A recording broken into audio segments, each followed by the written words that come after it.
Hey everyone, Zero in Denver here. In this video, I'm going to explain my methods of using the Linestar optimizer for NHL DFS. If you're new to Linestar or NHL DFS, this video should give you some good insight into how to build solid lineups. I'm going to use the Linestar app to demonstrate this instead of the website, since that's what I use most of the time. There's a few differences between the website and app currently, but most of what I show should apply to the website. We'll start by going over the optimizer settings. To get there, click on the Optimizer tab. Then, either click the Lineups button on the bottom right or the Settings link in the top right of the app. From there, I'm going to reset everything to the default settings so that I can show and explain what I changed and why. Lineup count, of course, is personal preference, but for the most part, I keep this at 10. The reason for this is that I prefer to build team stacks individually and merge them into a single set, or I build lineup sets using the different models and then merge. I'll explain more on why and how I do this in a bit. Moving on to models, I see questions in the chat all the time in regards to what is the best model to use. From what I've seen and tested, they can all do well, which is why I build sets with each and merge. However, if I have to pick a favorite, FP allowed to line is my hands down favorite. It's the closest we get to a model based on matchup for NHL. Going back into the settings, I leave teams as is, but you can use that to exclude certain teams from being included in the optimizer. Next, with variance, I use the default setting of 1. You can increase it to 2 if you want to add a little more randomness to the optimizer, but I've really never seen any benefit going higher than that. In the projection section, I leave min projected points and liked projection boost as is. Some of you might not have seen this, but you can have the option to use. Some of you might not have seen this, but you have the option to use consensus projections. Consensus projections are displayed on each player's card and are an average of what other providers have projected that player at. Turning on this toggle will make the optimizer use these projections over the Linestar projections.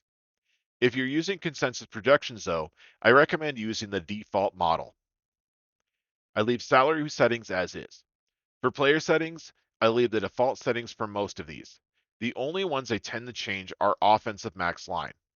I set this as 3 since I generally don't want any fourth line players in my lineups.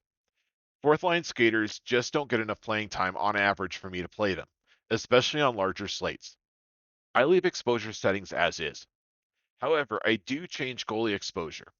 There's just a lot of variance with goalies, so I want my exposure really spread out with them, and I change this to 25 or 30%.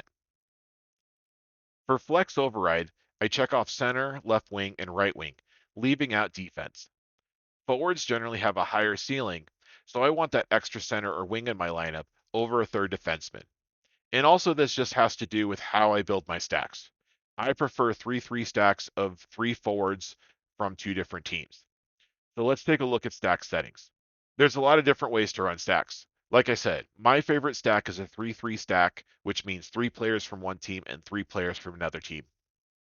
You can set that up in the app by clicking stacking.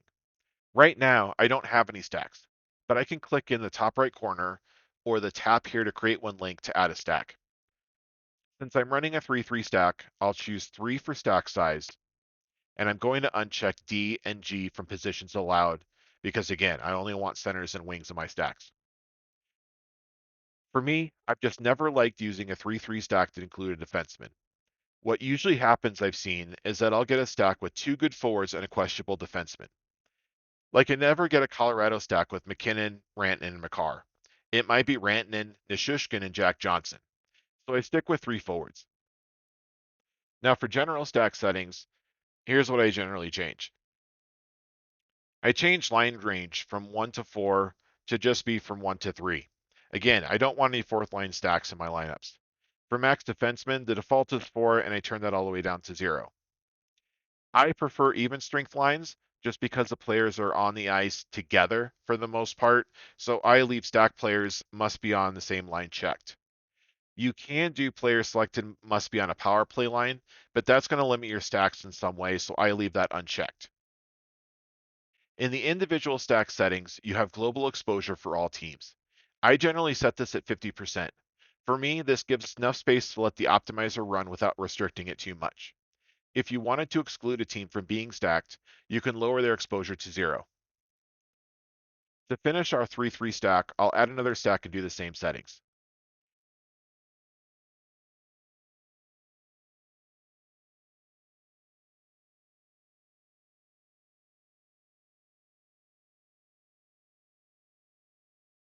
Click the Optimize button and you'll get your lineups back.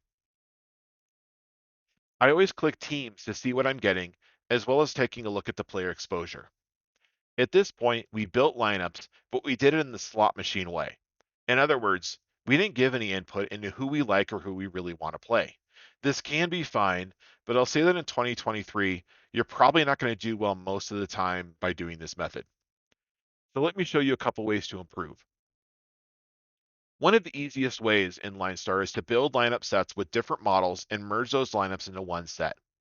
I found this gives me a little bit more diversity and I get a broader range of players and teams. We'll do this by doing another build. This time we'll still use the default model, but let's turn on consensus projections. Go back to the optimizer, then click settings and check consensus projections. Click optimize again.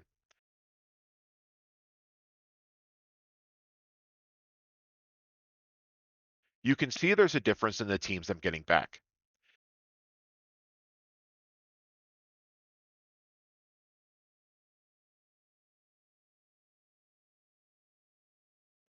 Let's build another set.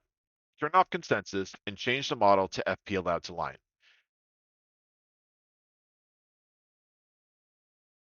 Do a build and then merge.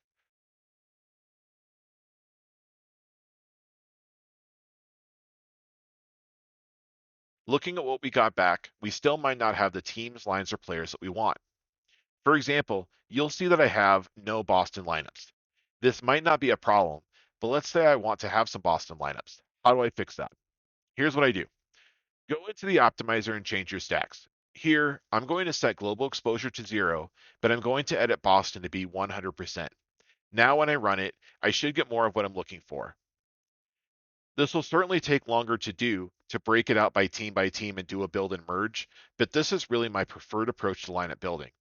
I would rather spend a little extra time to make sure I get the teams and lines that I want to play as opposed to building 150 lineups and hoping I get what I want.